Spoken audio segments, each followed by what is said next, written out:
I saw the rain dirty valley, while you saw Brigadoon. I saw the crescent. All right, now we're back. Sorry, you guys. I forgot to enable the comments. It wouldn't be much of a live stream if we couldn't even read the comments from the Boozhoo crew, huh, sweetie? Yeah, it's probably good that you went back and did that right away. So, okay. Anyway, as I was saying, welcome to Boozhoo Nanaboozhoo, the podcast, the live stream podcast about Ojibwe language and culture. I am Natasha. This is Nanaboozhoo. Boozhoo. And today we're going to learn a little Ojibwe language, a little Ojibwe culture, maybe talk about some stuff. I don't know. Might sing a song or two. Or who knows. So today, what is it today? Is it Wednesday or Thursday? I think it's Thursday. It is Thursday, March 25th. It is the, what do we call this? Nijo Gijagud, the fourth day in Ojibwe Moan. And today, let's see, what was I thinking about? We were going to do an Ojibwe word.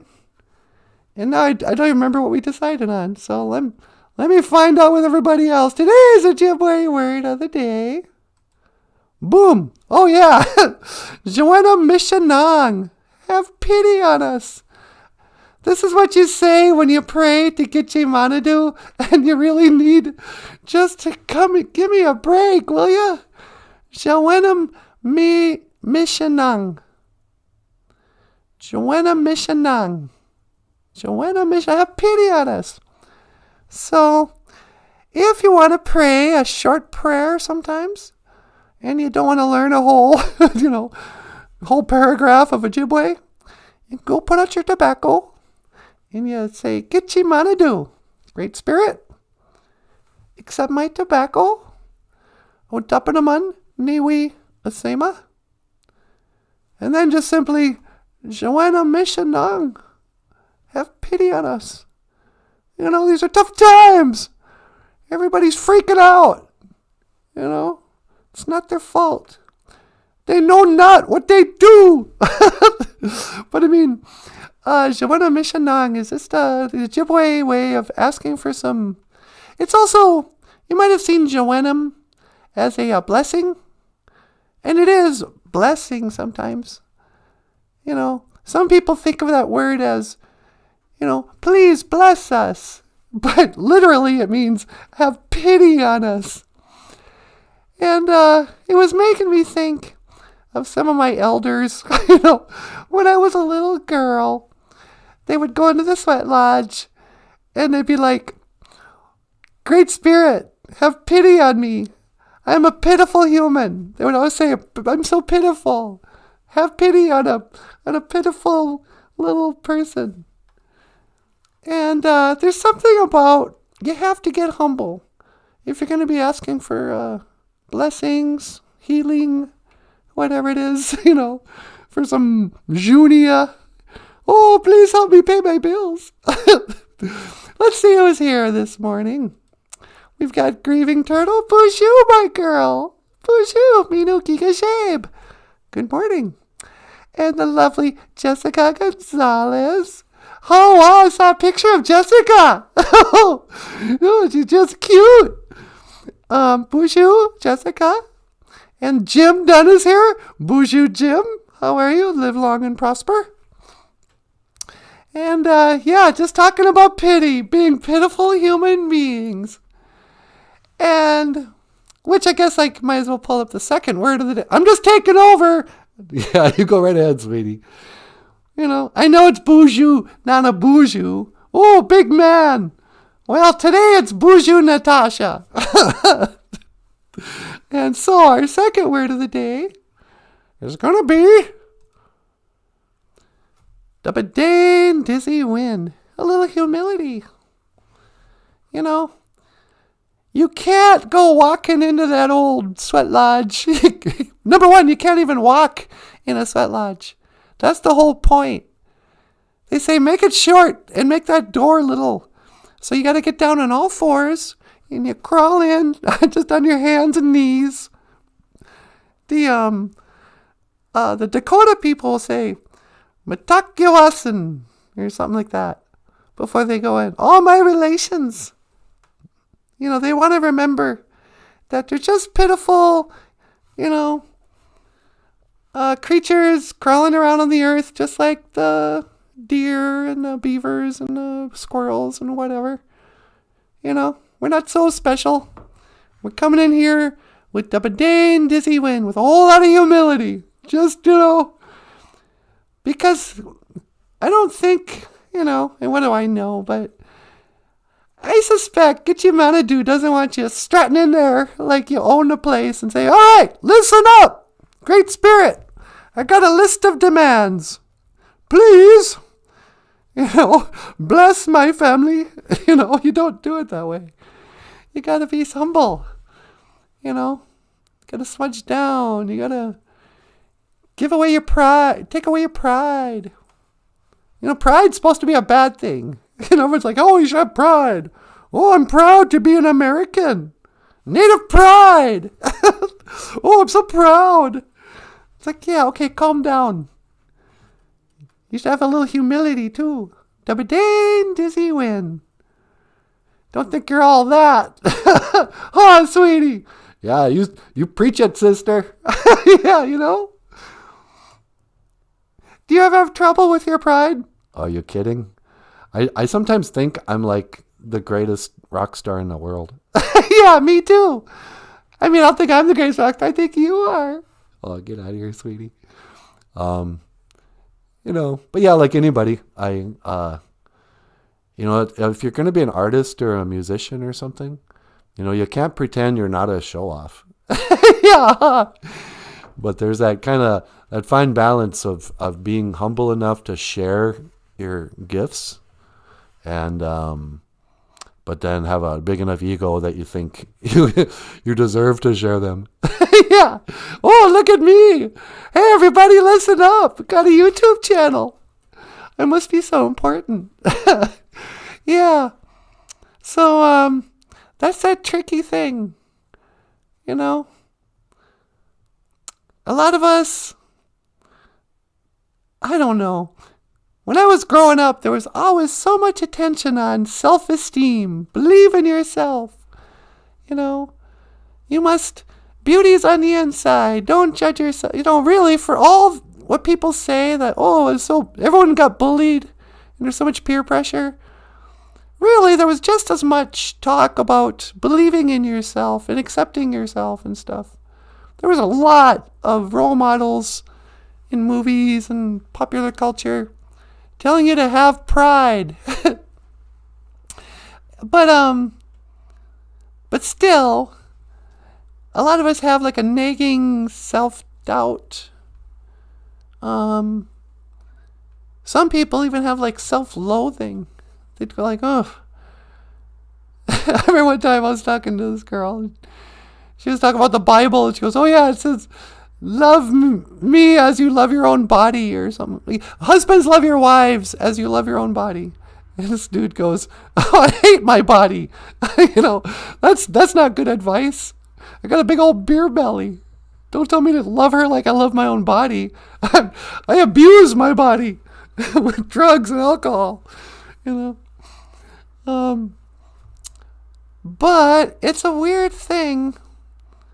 At the same time, sometimes the people who have the lowest self-esteem, really suffering with doubt, with, they have an abundance of humility.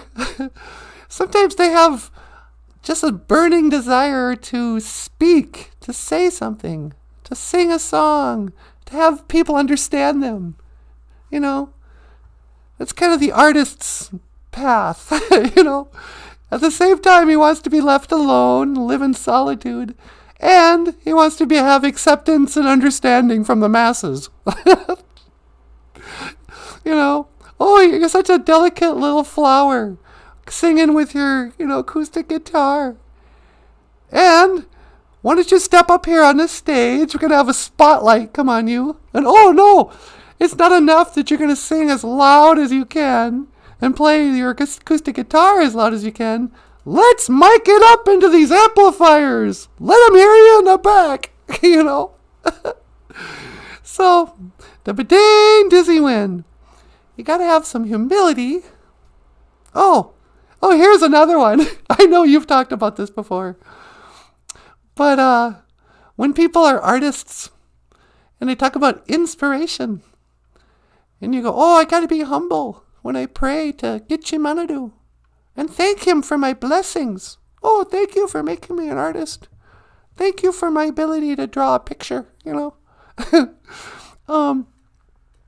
But then when you get humble enough, you realize, oh, you know, it's not me. I'm not the big genius here. I'm not even that good at doing this stuff. I accidentally made something really awesome because GOFUNDME was working through me. You know, most of the time when we get done doing a good show, we'll go, what? That was so funny and so cute. Where did those ideas come from? And then you go, well, it didn't come from us. It came from above. You know, GOFUNDME has a little jowenum, a little pity, a little blessing for you. But then you go, you're so humble. You give credit to glory to God. But then you go, oh, really? So you're God's instrument? You're the pen which God creates through? Nice. Don't think too highly of yourself, do you, Michael? Huh, Michael? Hey, man, I didn't say a word. Stow it. Ding dizzy win. Humility. So you got to balance being humble with being prideful. You know, people want to say stuff. Oh, I'm so proud to be a native. I'm so proud of my ancestors, their resistance. But is it pride or is it compassion? You know, I don't know. And should you be taking pride for the accomplishments of your ancestors? I hate to tell you this, guys, but you didn't storm the beaches at Normandy. That was your grandpa. Or whatever he did. You know. Oh, I got all this pride. My ancestors are courageous. Yeah, okay.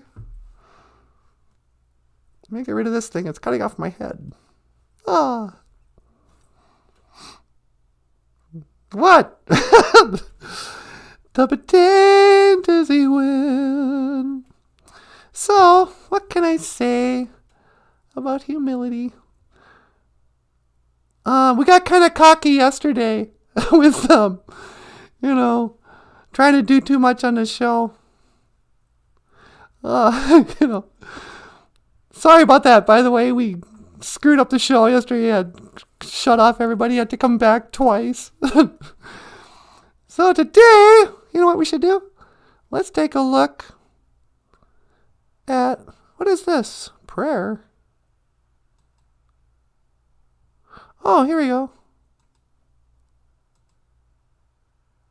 Oh, I don't know what I'm doing. Let's say a little prayer before I go much further. We did another Zoom gig last night. It was so cute. But not many people showed up. I think there was like 6 people in the audience. But I wanted to teach the kids a little prayer. So here's a short prayer you can always say. And I was telling the kids yesterday, you know, they say, get up before the sun and put out your tobacco. And then if you don't get around to it, you think, well, I lost my opportunity. But it's not like that. You can still go out anytime. You know, if you don't think of it until after you stopped off at the 7-Eleven to gas up and you go, oh, gee, I forgot to pray. You can just grab a little bit of tobacco. Don't just put it in the parking lot, but, you know, put it in there's always bushes there. And you can say, GOFUNDME. Miigwech, Gaiji, Mino, Bamadazayan. Great Spirit. thank you for my good life. Mino Bamadazian. Because, as the priestess Oprah says, what you say in life about your life will attract that to your life. So saith the law of attraction. So I always thank him for like good health, good life, for my wealth, for the ease of pay, for stuff that is true, but someone else might think isn't true. By some other standard, they go, your life isn't so great. You know what? You live in poverty. You live in Bemidji. Whatever. But I think I got a great life. So I thank him for my good life. And then, sure enough, you get a good life. Because they say, I think the law of attraction is kind of silly. Anyway, get your Nanaboozhoo. I do mean this. Miigwech for my good life. Oh, Natasha, I'm happy to provide for one of my favorite daughters. Oh, thank you. I didn't know it was one of your favorites. All my daughters are my favorites. That's why I made you. Because I love you so much, lass. Okay. Let's get your Nanaboozhoo, you guys. But, so I think the law of attraction was silly and stupid and doesn't work. The simple fact, or one good example they gave was the Titanic. So the law of attraction says whatever you say, whatever you believe comes true. And so if you're poor, it's because you believe that you're supposed to be poor. Because rich people, and you'll see, because rich people stay rich and poor people stay poor. And they're not saying anything about corruption and that rich people give their money to their kids. But anyway, they said, the Titanic, if the law of attraction were real, the Titanic never would have sunk. It should have been the most, safest boat in the world. It was this huge tanker. Everybody on that ship set the intention of making it to America. And they didn't. Presumably. Unless that's fake news too. But but the thing that I do believe about the law of attraction is that what you believe, that part kind of is true. Or maybe, I don't know. I realized that when I hated my life, when I believed my life sucked, cruddy things kept coming to me. Bad relationships, no opportunities, just bad luck. It seemed negative people, negative circumstances. Just, failure after failure. Just whatever. And it was like it snowballed. You dig a ditch or something, you get stuck in a rut. And then, if you can put in some humility, here we go.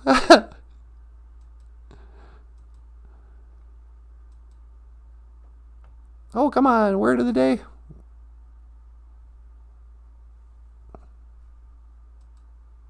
Day and Dizzy Win. So when you finally get knocked down enough, you're down on your knees, and you're begging for pity from Get Your Nanaboozhoo, please just cut me a break, will you? My life can't just be failure after failure in every angle I can think of until I die. I mean, come on. But when I learned how to pray with humility, but with earnestness or whatever, and then open myself up to, when I quit resisting and believed that prayer would bring stuff like, relief from depression, sure enough, stuff started happening. And you go, what? You mean this is true? I just thought it was like, positive thinking. But no, I think it's true. You can totally change your life and make it better. If you first get humble, pray for pity, and then pray for it, That's kind of, I think religion gets so sidetracked with They think prayer is just worship, Oh, but it's like, it's okay. It's like, hey, help me sort out my stuff, will ya? Jessica says, the law of attraction isn't real, but your attitude does affect things. Yeah, huh? If you think negatively, all you will see is problems around you. But if you're positive and grateful, you will find joy. Attitude equals gratitude. Yeah, exactly. Attitude equals gratitude. That's great. It's like fake it till you make it. Or like, there's a cliche thing in the law of attraction where they say, when you believe it, you'll see it. But that's kind of true. Like, start being grateful.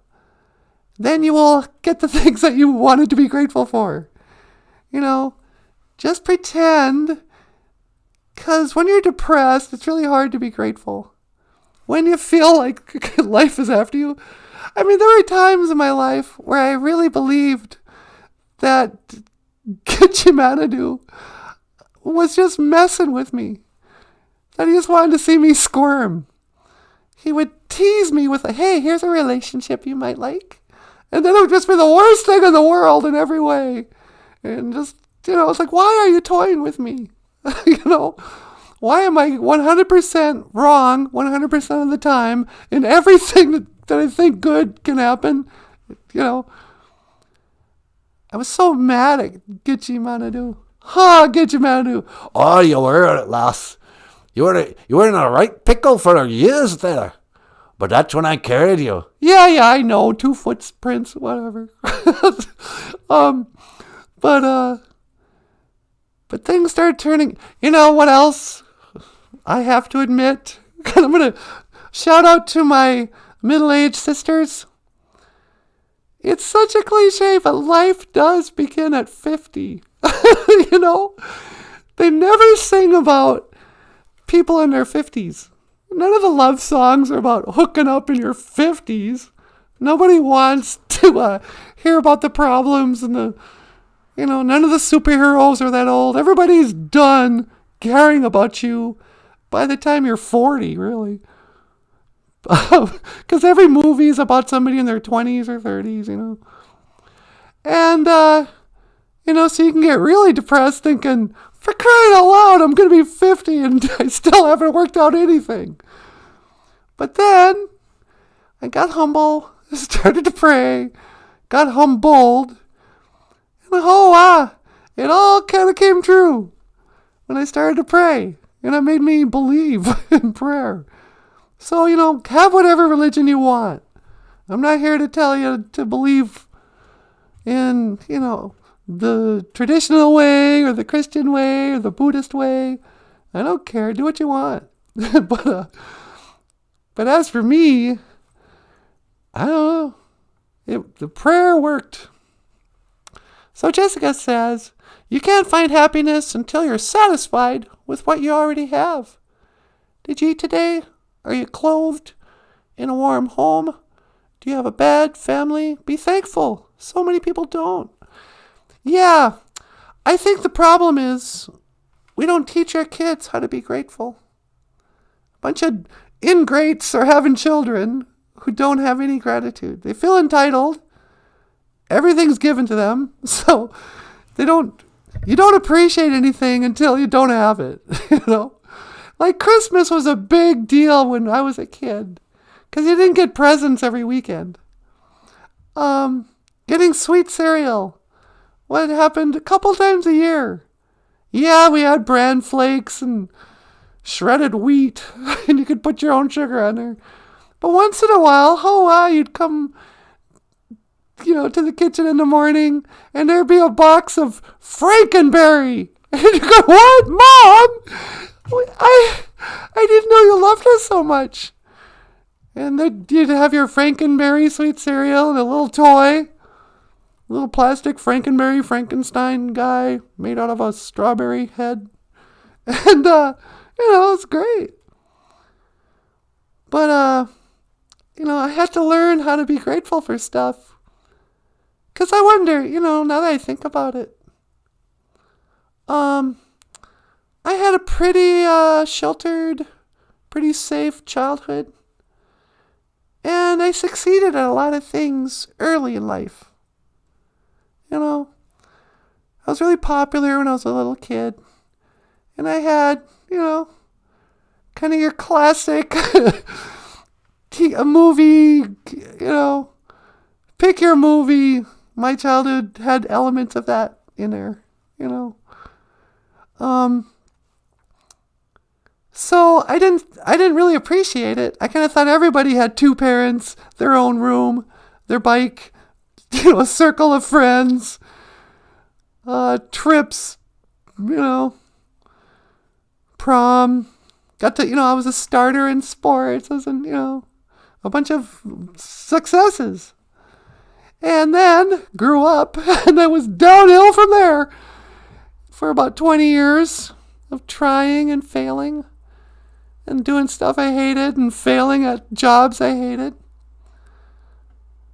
And then everything finally just eventually unraveled and turned to crap, and I didn't have any friends, and I didn't have any money, and I didn't have a job, and my cat died, and I was so sad. I was like, oh, no, okay, it's all over. My grandma had died, my grandpa had died, everyone was dead, I was dead. So I prayed. Oh, wow. It was like something out of a movie, got inspired. Pretty soon we're making videos and singing songs, got work stuff out physically, spiritually, financially, professionally, creatively. I don't know. What's next? Should I have a baby? Oh, I don't know. Feeling good on Thursday morning. So, you can't find happiness unless you're satisfied with what you already have. Oh, yeah. Those are good words of wisdom, Jessica. Sheila's here. Boozhoo, Sheila. Oh, we're so grateful that you're here. Oh, man. We're talking about humility and prayer and blessings. When you ask, your blessings in life is just get your mama do taking pity on you.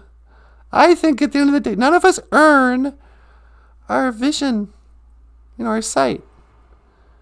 We weren't like such great, oh, I was a really good, what's that called before you're born? You're not an infant, but a tadpole. Abortionists are always calling babies that. What is it called before you're born? When you're a, I don't know, a tadpole. God, I'm dumb. But it's not like you earned the right to have vision. Get your man who just gave it to you. Said, here's a body you can walk around in. If you have good eyesight, you can go, hey, that's lucky. Some people are fetus. Thank you, Jessica. It wasn't like I was a really outstanding fetus. Oh, I was super helpful. When I was a fetus. No. You were a selfish little sperm that fought his way to the front of the line. Then you became an embryo. Then you became a fetus. And you were just eating up all the nutrients you could get. And Gitchimandu was like, hey, you know what? I'm going to give you, really good eye-hand coordination. Oh, here you go. I'm going to give you a singing voice. I'm going to give you, here's a really good friend to hang out with, for a few years. Don't forget the zygote. Yeah, zygotes. They want to break them down to make it seem less humane. When I stopped the pregnancy, I don't even know the language anymore. I used to be so pro-choice, you guys. That was the other thing. After I started praying, I suddenly became pro-life. I was like, what? Do you have to become a pro-lifer if you believe in God? I didn't think that was a thing. But apparently it is. It's like, what? Okay, fine. Oh, I also got healed. That was the other thing. I had Lyme's disease. And it wasn't just magically healed, but I kind of feel I was praying for better health, better wealth, better emotions, better life, better career, just everything. I was dissatisfied with every single thing. Even myself, I hated myself. and where was I going with this? The blessings you're given. You have to get humble to pray for it and then to believe. Suddenly my feelings on abortion changed. I don't know where I was going with that. But it was like kind of a transformation. And I still burp occasionally, but... Oh, he healed me. That's what it was. I had the hiccups for 10 years. No. I had Lyons disease, and I prayed for health. And then I would stumble across a video that would say, well, you know, it's sugar. Lyme disease lives on sugar. If you cut out the sugar, then it goes away, kind of. And I might change my diet and start working out. I got some good advice from somebody. Yeah, and he told me to do some stuff.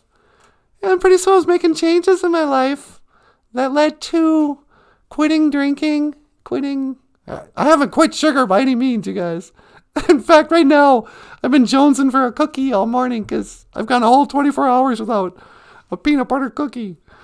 But I quit drinking, and, that led to better health, which led to more productivity, and then just good luck. The things that seemed like bad luck turned into good luck. Get fired from a job, so the very next month I was available to go do gigs and make more money than I was. It was just so strange. I just saw, I'm sure you guys probably have these experiences.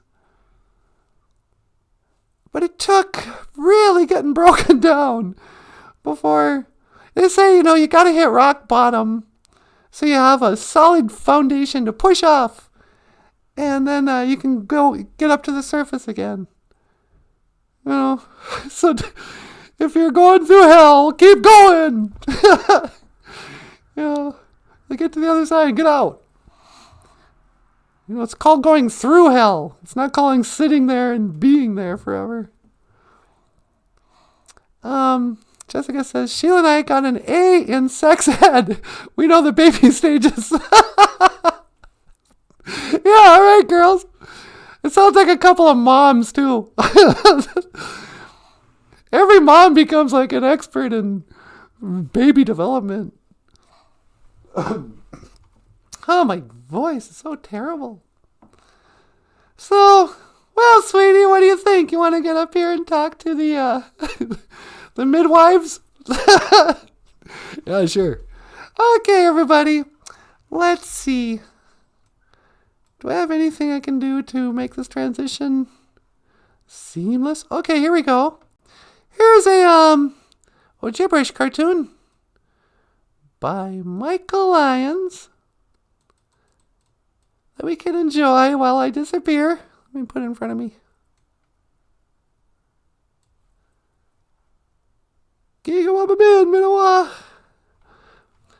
So there it is, gibberish by Michael Lyons. And it says, a jittagoosh, a jittamoo. A jittagoosh, a jittamoo. And that means upside down squirrel.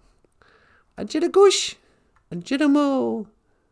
I remember Benny once said, that's why we call it a jittamoo, because squirrels are always upside down. It's like a jittagoosh, a jittamoo. And he's saying, bungan. He's saying peace. Peace. Bungan. So yeah, he's a bit of an upside down hippie, I guess. Nah. All right. Okay, Nanaboozhoo. I'm going to let you come over here. All right, sweetie. Thank you so much. You did a nice job. Oh, thanks, honey. Yeah, man. Sometimes I forget to do that little prayer first thing in the morning. Yeah, huh? Sometimes it's good to say a prayer to get your Nanaboozhoo know that we're, we want his blessings, huh? Yeah, no kidding. That's a lot of what made me kind of, I don't know what you call it, more spiritual or whatever. Is I kept on getting inspired, I mean, for crying out loud, I learned how to play piano in 1 year. I know. Is that fast? I think it is. And who teaches himself how to play piano? Anyway, enough bragging. All right, I'm coming back. Bing. Hey. Where's my teleporter? I'm getting lazy. Boozhoo. How you doing, guys? Yeah, gibberish. Yeah, Michael, your silly cartoons. But without the gibberish cartoons, I never would have been born. Oh, sweetie. Anyway, let's see who's here. Move this thing over. Boozhoo, Jessica. Boozhoo, Sheila. Boozhoo, anybody else here? I can't see the Facebook page most time. Oh, there's 6 viewers. Cool. Boozhoo, Boozhoo crew. And the people not commenting because you're letting your elders, Jessica and Sheila, speak. Nah. Oh, Grieving Turtle's here too, I think. And Jim's here. Hey, Boozhoo, Jim. So, yeah. I know. It's kind of fun to remember the hard times. I know it is. It's not really depressing. Yeah, that's the thing. I mean, it's weird. During all those years, the hardest times for me too, I kept a journal. I kept a sketchbook and a journal. From about the year 1998, I guess, until probably 2011, 2012. I kept a sketchbook. And in more than sketches, I would just write in my journal. And I would start out the same way. I'd write the date and the time and just kind of explain what was going on. Okay, so I'm sitting here at my grandma's house. We're watching, whatever. And then just start talking. But I stopped writing in the journal. And I stopped wanting to read it. Because I would never bother to write until I was either A, drunk or depressed. I'm like, why do I want to keep a lifelong record of the worst times of my life? Because you never write in a journal when you're having a good time. When you and your boys are jamming in the garage, playing Van Halen tunes and celebrating, your bar band. You don't just sit down and muse in your, today, whatever. And so I gave up the habit. And the problem is, the nice thing about keeping a journal is that you can look up what happened in the past. You go, what year was that? When did we move here? You go, was that 2012 or 2011?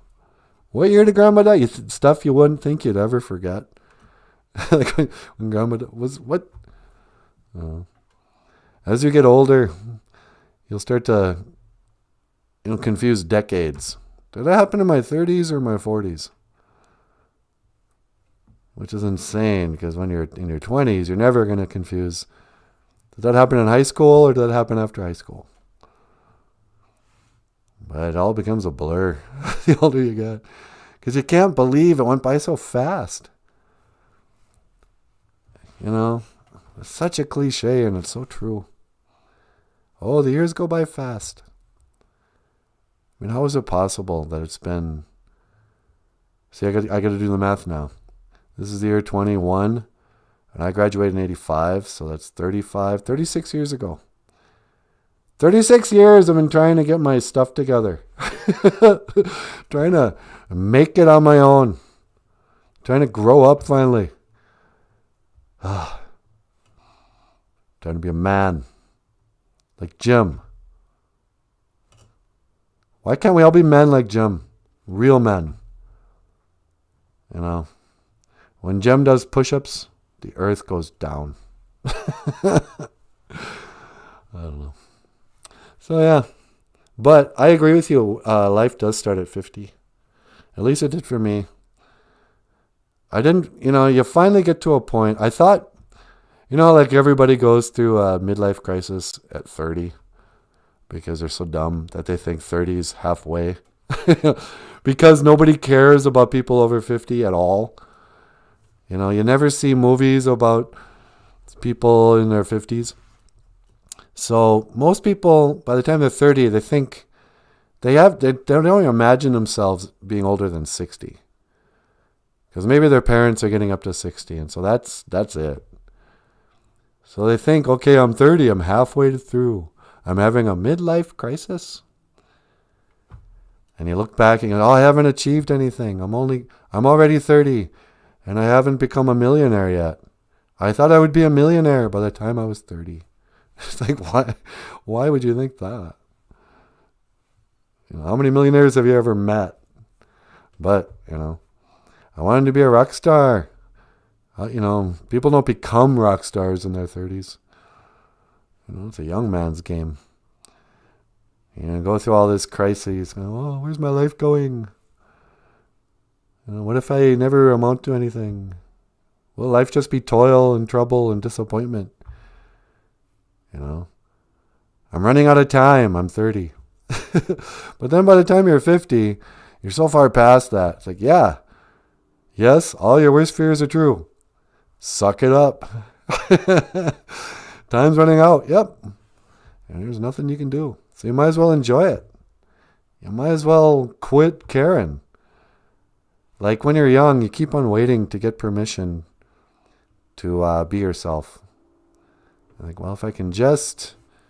I know inside That's why I love Rocky. Inside, I could do it if I was just given a shot. Hey, speaking of which... Yeah, honey? Sylvester Stallone's on the line. What? Really? Cool. Should I put him on? Yeah, sure. Okay, line 2. Line 2. Let's see. Sylvester Stallone, are you there? Hey, Nanaboozhoo, how you doing? Oh, I'm great. How are you? Oh, I'm doing pretty good. I wanted to call up and tell you, I think you're doing a really good job. Oh, thanks, man. I appreciate that. Yeah, look, I watch your show every day. Cool. But listen, I'm going to tell you something you already know. What's that? The world ain't all sunshine and roses. Yeah? I don't care if you or me, that life is going to hit you harder than anything else. Uh-huh. And you know what? What? When life beats you down, Yeah? you can't just go around blaming other people. Life will knock you to your knees and keep you there if you let it. Yeah? But, you can't go around blaming other people for your problems. That's loser talk. And that ain't you. You're better than that. I'm not doing that. So, I tell you this. You know why I tell you this? Why? 'Cause that's how winning's done. Okay. Nah, man, I'm just kidding. Yeah, I just wanted to call and, hey, can I ask you something? Yeah, sure. What? I was wondering, can I teach the Ojibwe word of the day? No, we've already done like 4 of them. Oh, really? Yeah. Okay. It's enough. Well, in that case, I'm just gonna go, alright? Okay. Yeah, you, okay. Gigawabamin Minowa. Yeah, Gigawabmin, Minowa. See you later. Alright, forget about it. Okay. Oh, Sylvester Stallone calling up again. Yeah, that's awesome. I was just talking about him. Speak of the devil. So, yeah, life will knock you down. It'll hit harder. And it'll keep you there on your knees, just like Rocky said. Sheila's got to go. Sheila, we'll talk to you later. Gigawabamin, Minowa. Jessica says, I love turning 30. My 20s were so stupid. I was like, thank God that's over. That's the best attitude to have. I mean, it is true. You look back at your 20s and you go, oh, wow, I was great looking. But other than that, it's hard to... You never have any money. Nobody takes you seriously. You think you're more grown up than you are. So getting older, you finally get to be who you really are because you quit caring. You quit waiting for permission, especially when you get to that age. There was some liberation when my bosses were no longer like my parents' age. I'd spent most of my life working for people from boomers from my parents' generation. And then pretty soon, bosses became my age. I was like, oh, that's weird. That guy played the game and climbed his way up, and now he's my boss, and we're the same age. He's got a nice house and a nice car, and he was making twice as much money as me. We're in the same office. And the reality was he cared about the job and I didn't. But, yeah, I joined my first band when I was 29, I think. I didn't sing in public. And but my midlife was like, you know what? I'm just going to do it. And I've been playing guitar for years. I can do this. I know songs. I just got to go ask somebody if they want to start a band and work at it like a job. So I went to this girl I knew. Said, hey, do you play guitar? She said, oh, a little bit. Why don't you come over? We'll jam. I got a bass player, got a drummer. We started Blissless. No, that was my second band. But that was my first real working band where we played gigs for money and stuff. I was in another band called October. Me and the boys from Concordia College. Played Dave Matthews Band and John Cougar and stuff. But as I got older, I got a little more assertive. Until finally you find yourself, less and less self-conscious. When you're young, you got to be cool, and you can't. You want to be cool, and you want to be a success at whatever you want, but you don't want people to see you fail, and you don't want people to see how bad you actually are. So it's hard. Sometimes you don't try. That's not humility. I guess that's humility in a way, but it's the wrong kind of humility. Sometimes you have to be humble enough to recognize that, I'm a pretty average guitar player, singer, drawer, by all accounts, if I'm being honest. And who cares? I'm getting older. I want to draw cartoons, so I'm just going to put them up here and put a book together, and you just do it. You just pretend like you're worthy of it. And then pretty soon, you've been doing it for 20 years, and you go, oh, yeah, I guess I can do this. But that's the beauty of getting older. You can't fast-track experience. There's no way at 24 you could just magically have 30 years experience playing guitar. Is that what I have? Yeah. I have 30 years experience playing guitar. I have more than that, 40 years. How old are you? What am I? I'm 54. Hikes. Yeah, I got 40 years of playing it. You'd think I'd be better by now. But still, what if you woke up and suddenly it was 20 years ago? There's a lot of people who think they'd be happier. But you'd be like 20 years worse at everything you do. Everything that you do well, you'd be bad at it. Would you? Unless you were like a tennis player, maybe. Yeah, I probably don't know what I'm talking about. I'm just kind of rambling, riffing. So, Jessica, you're in your 30s? I bet you feel just old. Oh, I remember when that's a fun age. Oh, people are so cute in their 30s, aren't they? Look out for your 40s. Take lots of pictures now. You ever go onto somebody's Facebook page and they look just cute? And then you go in and you realize, oh yeah, their one picture, they look like a model. And then the next one, they look 20 years older and 20 pounds heavier and grayer. You go, why are you doing that? You're just disappointing the strangers who lurk around going, hey, who's this cute person?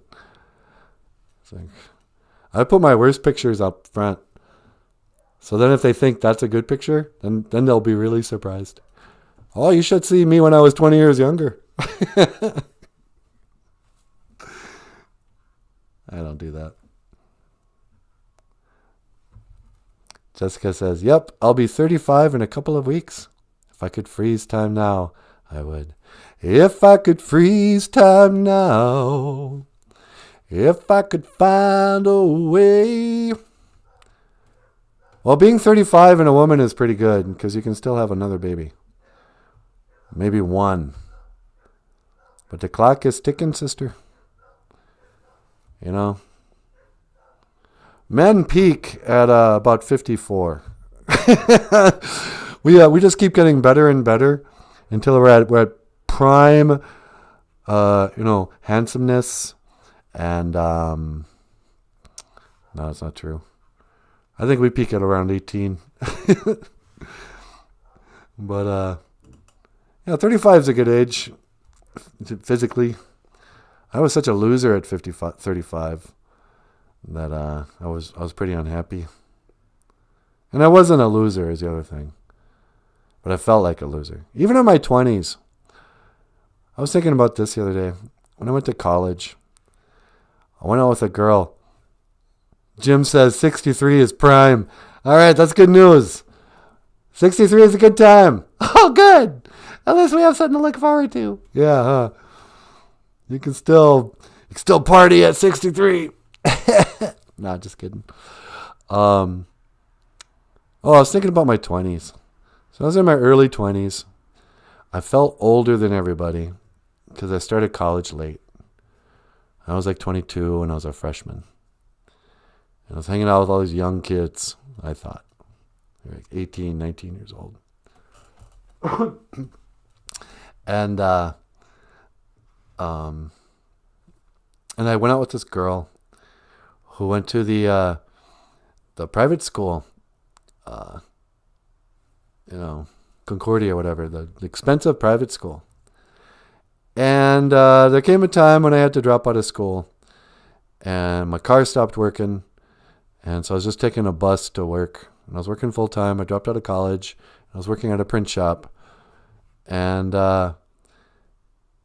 she was a college kid with college friends who went on trips to, like spring break trips and, Euros trip, go to Europe for a month or something. And I remember I felt outclassed.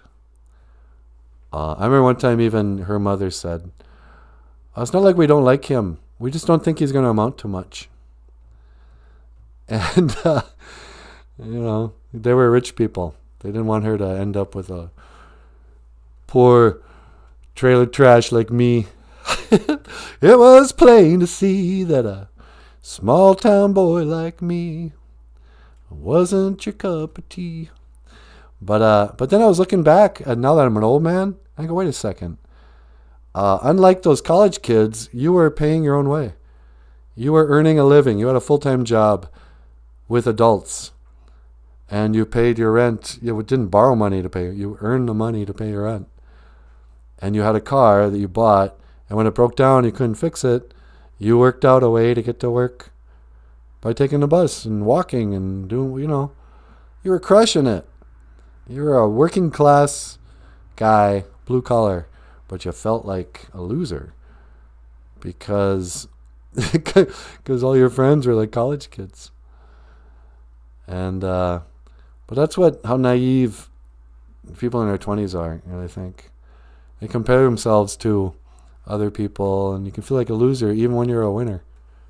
Now I'm proud of myself. I wish I could go. Sometimes I wonder if I could just go back in time and just beam into 1985 and sit down on the bed next to myself and say, hey there, little Nanaboozhoo.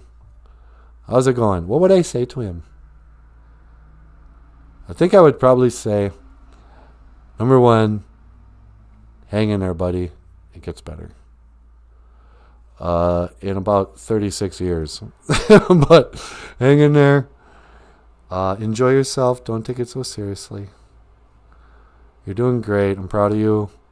Yeah, I know it looks like you're failing at everything. And you are. Yep, you are. But who cares?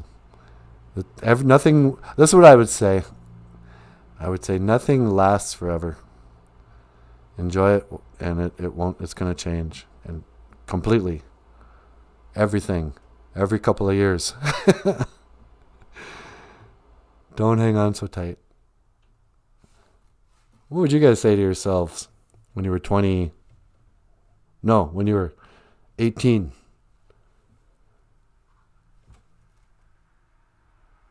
Jim can't remember. Jim's like, invest in computer stock. Invest in this thing called Facebook.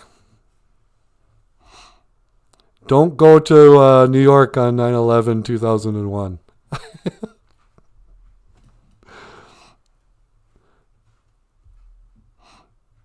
Don't laugh at The Apprentice. The guy's serious. Jim doesn't know what he would tell himself. I mean, there's also, the whole Star Trek thing where you'd screw yourself up. Like, would I tell myself to, I don't know, break up with that girl I eventually got dumped by? I don't know. Because what would you ask? What would your 18-year-old self ask you? And they'd be like, who did I marry? Did I get married? Am I famous? Am I rich? Am I a rock star yet? I think my 18-year-old version of myself would be very pleased with this show. He would not have anticipated it, but he wouldn't be that surprised. He'd go, oh, wow, that's cool. Okay. Yeah, I get it. I guess that movie Labyrinth had a bigger impact than I realized. Yeah, if I could go back to when I was 18, I'd say, pay attention to Labyrinth. You're going to see this movie next week. And you're going to want to take some notes. You might need to remember some stuff in that. Jim says, just do the best you can. Yeah. And yet, I couldn't warn myself not to get fired from so many jobs, because getting fired from certain jobs led to other jobs that led to other jobs. And I've been fired a lot. And I worked pretty hard. I mean, no, I never worked hard. I showed up all the time. But, they got a system out there to keep people like me from collecting a check forever without results. Grieving Turtle says, Mrs. Butterworth's is thinner now, and she's still looking for Aunt Jemima. Mrs. Buttersworth and Aunt Jemima. Is Mrs. Buttersworth black too? We have to get rid of her. Jessica says, I know. I saw her on the shelf on the store yesterday. Oh, really? They gave her some lipo. She looks so lonely without her friend Aunt Jemima. Yeah, you got to feel sorry for them. I feel sorry for the Fighting Irish now that the Fighting Sioux got canceled. Fighting Irish has nobody to fight with. He looks ridiculous there by himself.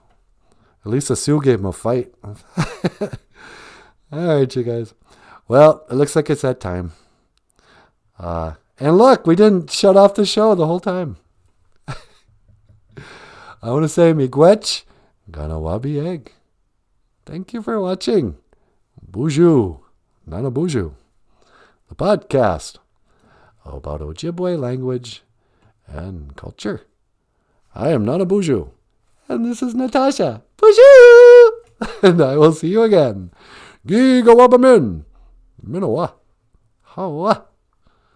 And live stream. This is the same song we do every day.